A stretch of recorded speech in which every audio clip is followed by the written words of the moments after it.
Please be a good one. Oh, it is definitely a good one.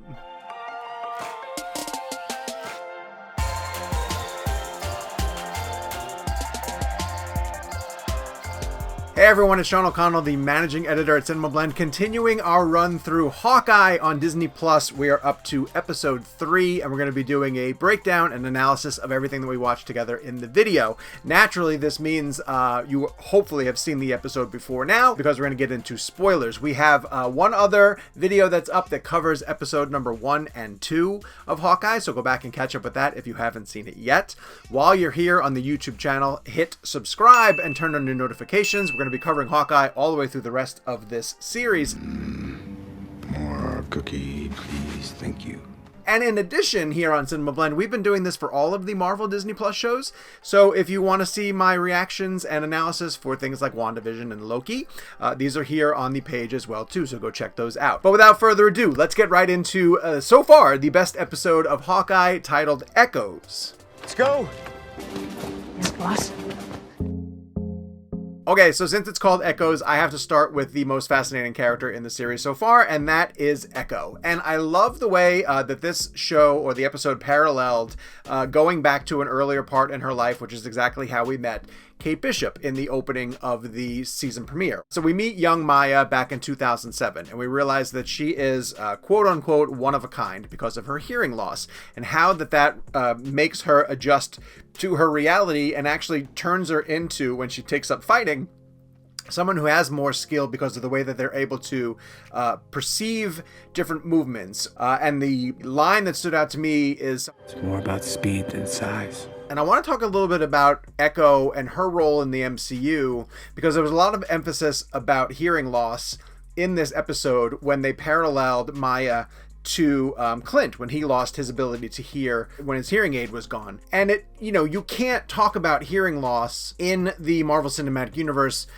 without bringing up Daredevil. Now, Daredevil was blind, but it was the way that he used the resources around him to sort of read an opponent. And there was a moment when Maya was training at a younger age. That gym reminds me extremely of the one that you would know from Matt Murdock, Daredevil, if Matt Murdock were being able to train in that area of New York City. And I'm not making a huge jump when I pull all of the connections between Echo and the possible introduction of Matt Murdock into the MCU because of her lineage. Anyone who's read the comics knows that Echo is the adopted daughter of Wilson Fisk, who's the Kingpin. And Kingpin is, of course, a prominent fixture in the criminal underworld in New York City, is a huge opponent to Daredevil, and I think you cannot introduce Echo without factoring in the idea that Daredevil is going to be a portion of it later. Oh.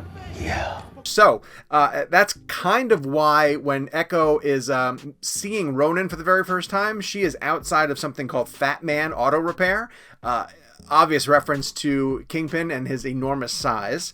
And it gave us a link between Maya and Ronan and gave her motivations and why she's tracking down Ronan in the first place, why she would have surfaced when she saw Kate Bishop wearing the Ronan outfit, and why Hawkeye is kind of putting himself on the line to distance Kate Bishop from that outfit and make sure that there's no more heat on her. And it's terrific, terrific motivation that very quickly pulls Echo into the existing fabric of the MCU, while also setting up some really interesting places that it can go. So the introduction of Echo and that backstory is extremely, extremely important.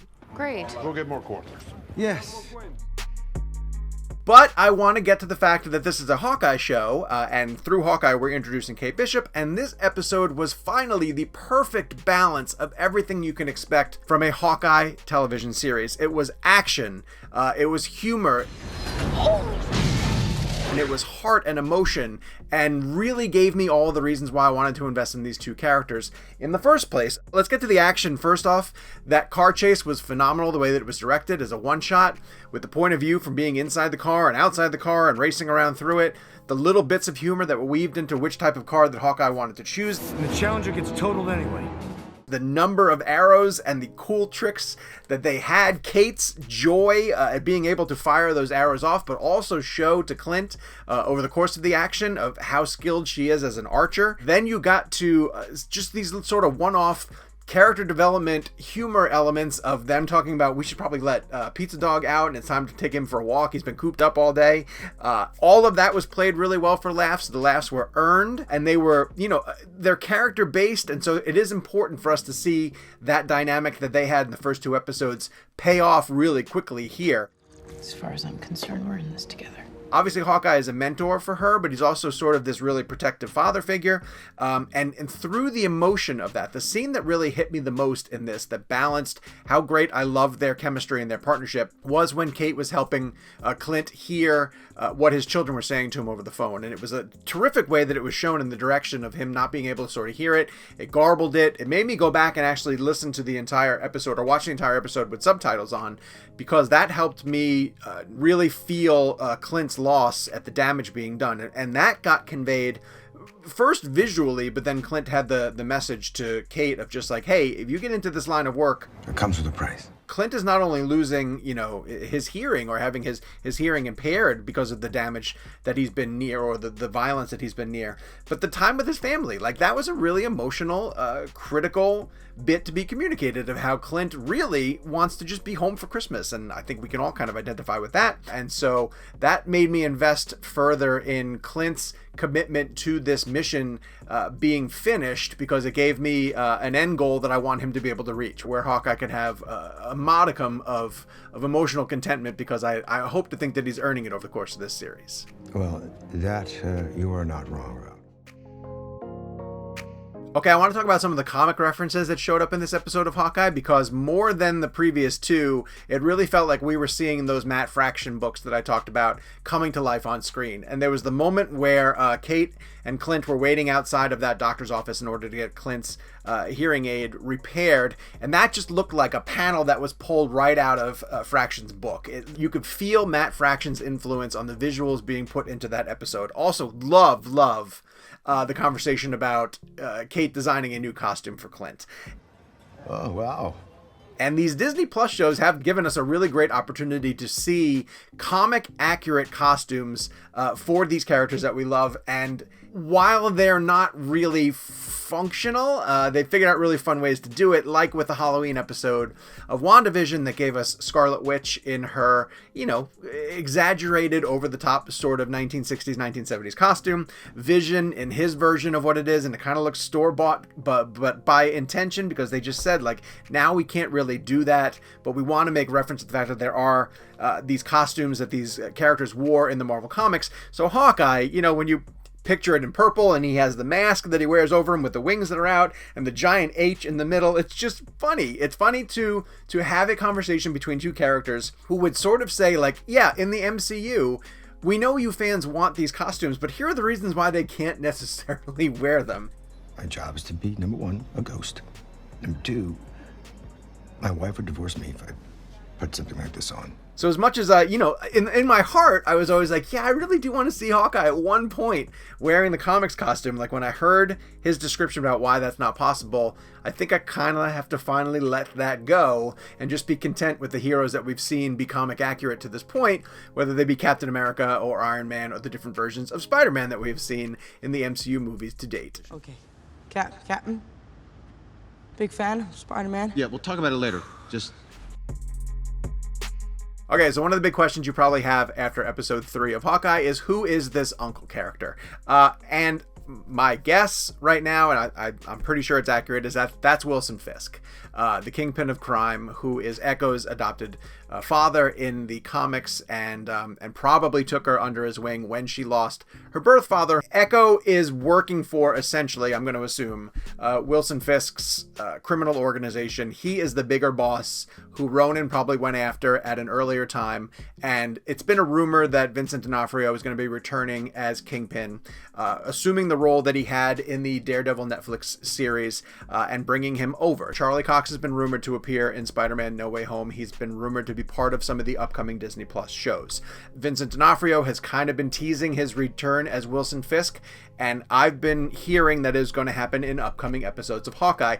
I think we saw him in the very beginning. I think that was his laugh in the very beginning, when Uncle is sort of stroking Maya's face, and I'm certain that he was the boss above Maya that Clint Barton was referring to when Ronan went after him. So that's why the Jack stuff is bait and switch. The Jack thing, it's weird. I get it.